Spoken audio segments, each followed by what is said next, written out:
Good morning. Thanks for joining me for The Giver. Today we're going to be reading chapter 9. Now, for the first time in his 12 years of life, Jonas felt separate, different. He remembered what the chief elder had said, that his training would be alone and apart. But his training had not yet begun, and already upon leaving the auditorium, he felt the apartness. Holding the folder she gave him, he made his way through the throng looking for his family unit and for Asher.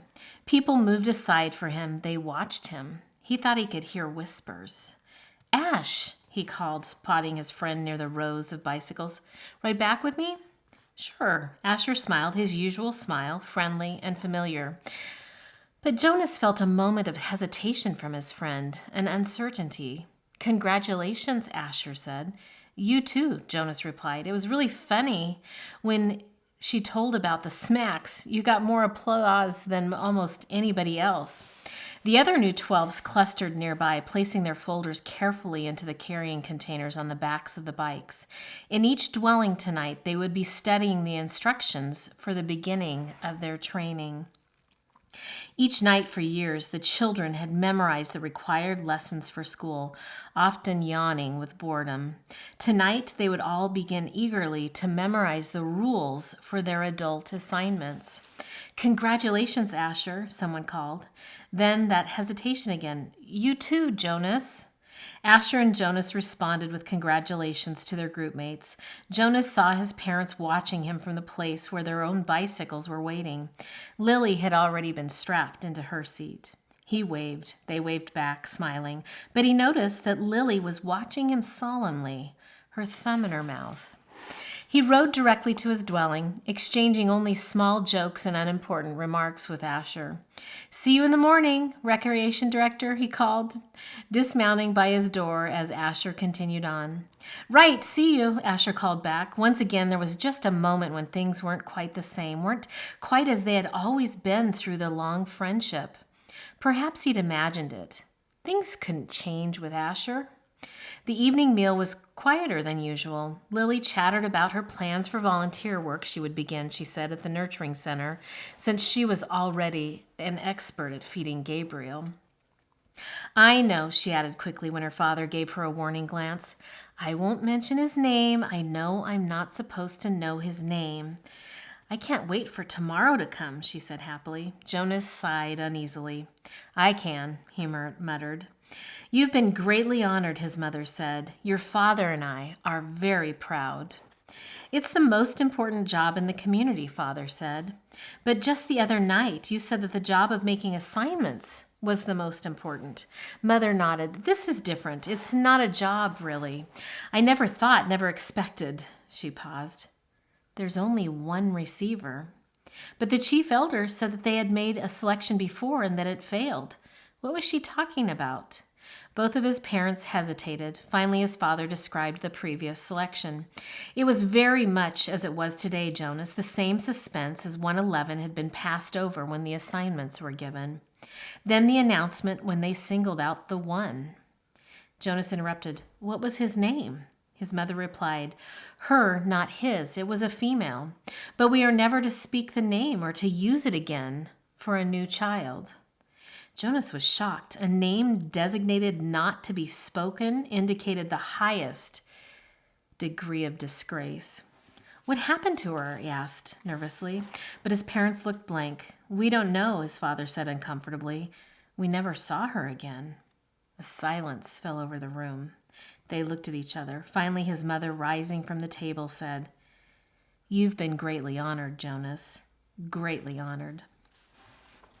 Alone in his sleeping room, prepared for bed, Jonas opened his folder at last. Some of the other 12s, he had noticed, had been given folders thick with printed pages. He imagined Benjamin, the scientific male in his group, beginning to read pages of rules and instructions with relish. He pictured Fiona smiling her gentle smile as she bent over the lists of duties and methods that she would be required to learn in the days to come. But his own folder was startlingly close to empty. Inside there was only a single printed sheet. He read it twice.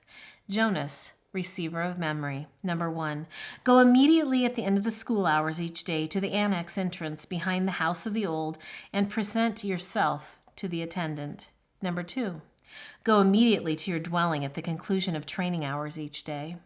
Number 3, from this moment, you are exempted from rules governing rudeness.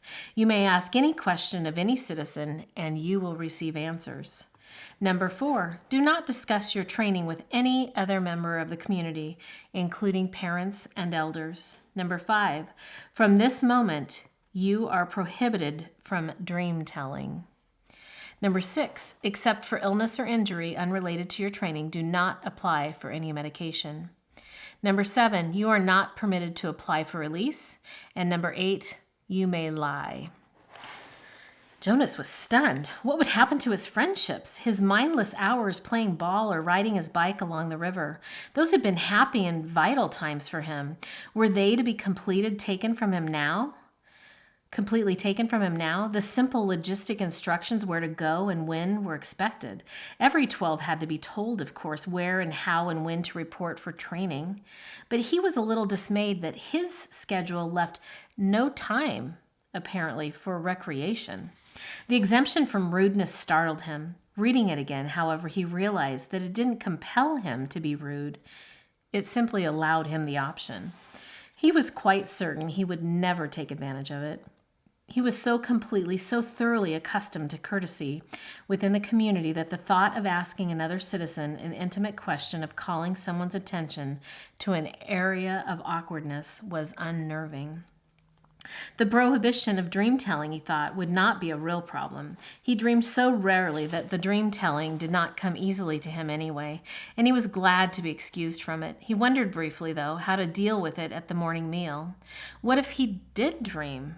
Should he simply tell his family unit, as he did so often anyway, that he hadn't? That would be a lie. Still, the final rule said, well, he wasn't quite ready to think about the final rule on the page. The restriction of medication unnerved him. Medication was always available to citizens, even to children through their parents. When he had crushed his finger in the door, he had quickly, gasping into the speaker, notified his mother. She had hastily requisitioned relief of pain medication, which had promptly been delivered to his dwelling. Almost instantly, the excruciating pain in his hand had diminished to the throb, which was now all he could really recall of the experience. Rereading rule number 6, he realized that a crushed finger fell into the category of unrelated training. So if it ever happened again, and he was quite certain it wouldn't, he had been very careful near heavy doors since the accident, he could still receive medication.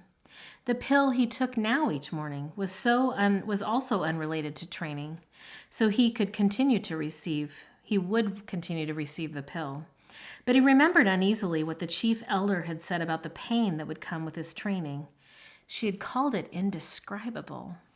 Jonas swallowed hard, trying without success to imagine what such pain might be like.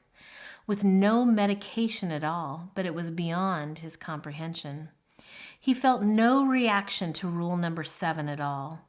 It had never occurred to him that under any circumstances, ever, he might apply for release. Finally, he steeled himself to read the final rule again. He had been trained since earliest childhood, since his earliest learning of language, never to lie. It was an integral part of the learning of precise speech. Once, when he had been 4, he had said, just prior to the midday meal at school, "I'm starving."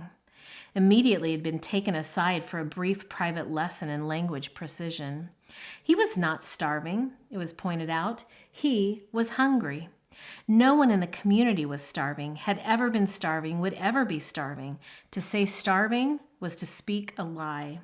An unintentional lie, of course, but the reason for precision of language was to ensure that unintentional lies were never uttered. Did he understand that? They asked him. And he had. He had never, within his memory, been tempted to lie. Asher did not lie.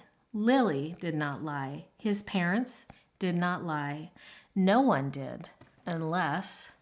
Now Jonas had a thought that he had never had before. This new thought was frightening. What if others, adults, had, upon becoming 12, received in their instructions the same terrifying sentence? What if they had all been instructed, "You may lie"?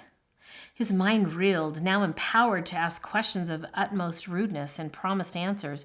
He could, conceivably, though it was almost unimaginable, ask someone, some adult, perhaps his father, "Do you lie?"